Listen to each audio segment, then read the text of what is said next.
¿Cómo estás, querido Rubén? Bien, Joaquín, ¿y tú? ¿Cómo te trata la vida? Me trata muy bien, Rubén. Oye, aquí sí se está bien, calorcito y todo, ¿eh? Sí, un lugar cálido. Cálido, sí. Una isla aquí, caramba. Sí, bueno, pues algo. Pero es que en realidad es un estudio, ¿no? Es un estudio. No, es un estudio de televisión y de radio. No, es una casa, es un hogar. Sí. De verdad, ¿eh? Y se siente uno aquí en casa. Yo me siento en casa. Y ahora que haya nuevo presupuesto, vamos a poner una chimenea. Ah, muy bien. Muy bien, ¿eh? Sí. Chimenea con, ¿cómo se llama? Con lo que trinchas, ¿no? Con unos trinchetes, ¿no? Para mover. Y ya después ponemos el vino. Bueno, pues ya vamos a poner así. También, un vinito está bien, ¿no? Sí, para el frío, ¿no? Claro, es Navidad. Todo es permisible en Navidad. Hasta que se abran las campañas. Ya están abiertas, hombre. Sí, que se abran como se abrieron. Fíjate que suena.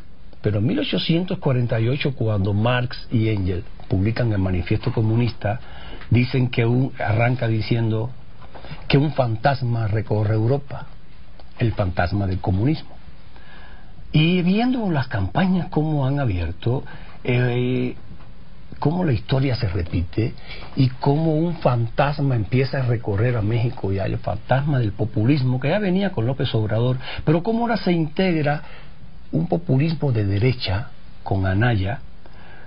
Anaya arranca su campaña ayer diciendo, porque fue el arranque de su campaña, criticando al PAN, o sea, al partido que trae la democracia a México, o sea, que gana, o sea, que inicia la democracia en México en el año 2000 con el partido de Anaya.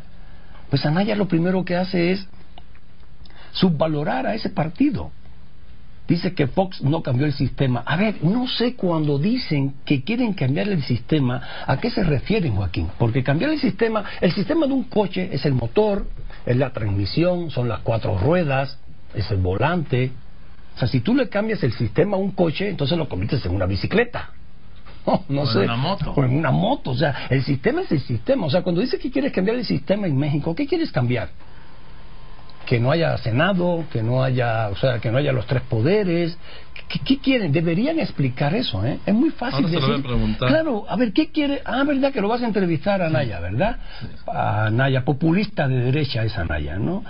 Solamente hay un populista de derecha que es Anaya, un populista de izquierda o de ultraizquierda que es López Obrador. No es ultraizquierda. Es más, yo tengo mis dudas de que en el fondo sí, está bien, tiene un pastiche ideológico muy raro, mezcla todo. Pero ¿sabes qué? Pero todo lo dice, ¿eh?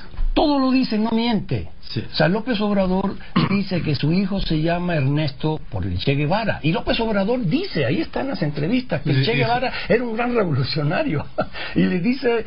que murió por sus ideas. Claro, que murió por sus ideas. Y le dicen, bueno, pero fusiló a miles y a miles. Bueno, se le cuestiona eso.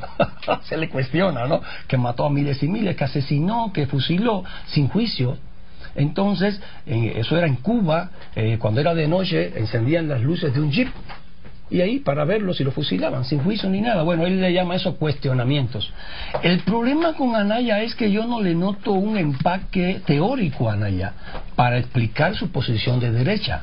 Sí. O sea, no tiene...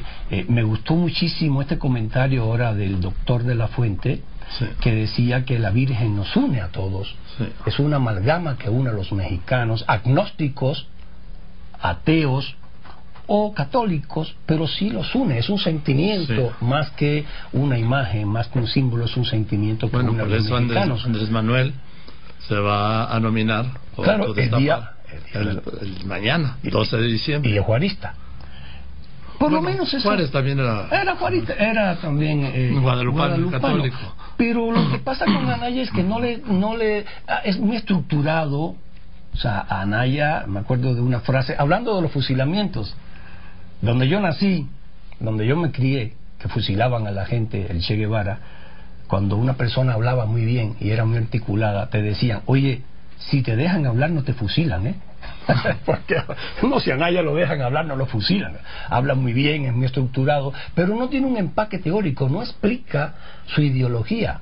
O sea, critica al PAN, al partido que trajo la ideología, bueno, la democracia a México en el año 2000, critica a Calderón, al gobierno de Calderón, del cual era subsecretario, era un funcionario de filas, su secretario de Turismo realmente es un funcionario de filas, pero dice que condenó a 25 millones de niños. Bueno, en la época de Calderón los que eran niños y jóvenes ahora ya están en edad laboral.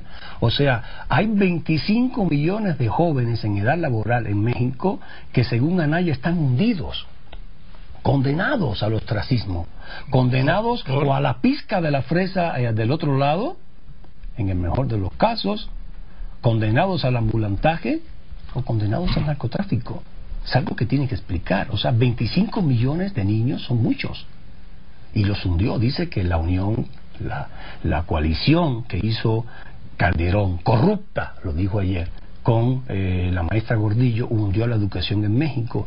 O sea, está haciendo también un pastiche populista a Anaya. Dice que le va a dar una renta, me imagino que en un debate MIT, en eso lo resuelve en 2 minutos, porque de eso sí sabe. No sé si sabrá hacer campaña MIT, pero por lo menos de eso sí sabe, y explicar sí sabe, y convencer en una conversación sí sabe. Y lo hará polvo en 2 minutos, porque no hay dinero en ningún país del mundo para mantener a 125 millones de personas sin trabajar. Ya se ensayó en Cuba, ya se ensayó en Venezuela.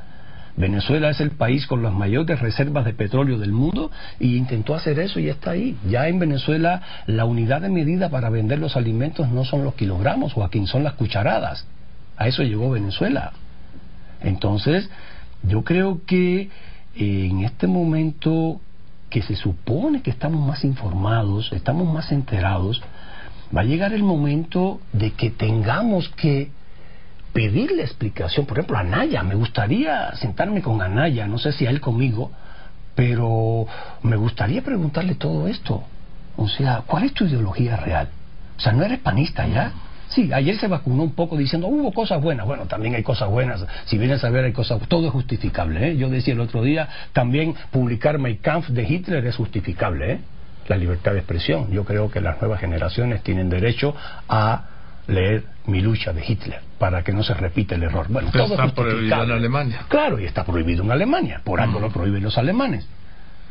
Vuelvo a lo mismo. Las narcoseries no sirven para nada, no dejan nada en quienes la ven.